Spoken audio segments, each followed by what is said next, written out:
আসসালামু আলাইকুম শেখ ওয়ালাইকুম রহমতুল্লাহ। যে শুধু জুম্মার নামাজ পড়ে বা যারা নামাজ পড়ে ও ছাড়ে, এদের ভালো আমলগুলো কি নেকি হিসাবে লেখা হবে?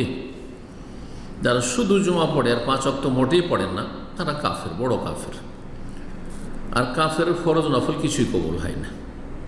কিন্তু যারা মাঝে মাঝে নামাজ পড়ে, 2 ওয়াক্ত 3 ওয়াক্ত পড়ে, মাঝে মাঝে ছাড়ে, তারা বড় কাফের না ছোট কাফের? এই ক্ষেত্রে সালাফি ওলামাদের ইখতিলাফ হয়েছে।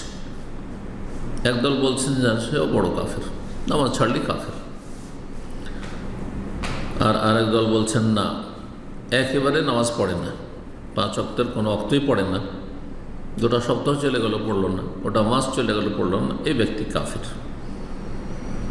সুতরাং আর এই মতটি আমরা প্রাধান্য দিয়ে থাকি অধিকাংশ সালাফি ওলামাদের অনুসরণে, সুতরাং এবং দলিলের দিক থেকেও। তো এই জন্য যদি মাঝে মাঝে নামাজ পড়ে মাঝে মাঝে ছাড়ে, তাহলে নেক আমলগুলি যেগুলি করেছে সেগুলো নেকি হবে।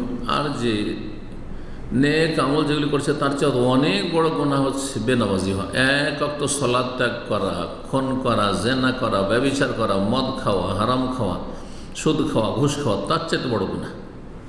এ সমস্ত কাবিরা গুনাহ চাইতে বড় গুনাহ। কারণ সুদ খাওয়া, ঘুষ খাওয়া, হারাম খাওয়া, জেনা করা, এগুলোকে কুফরি বলা হয়, কাফের নয়। এরা কাফের নয় যদি হালাল না মনে করে। কিন্তু বেনামাজিকে কাফের বলা হয়েছে অনেক হাদিসে।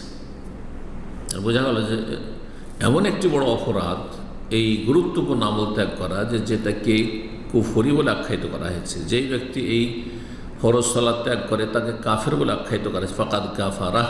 জি,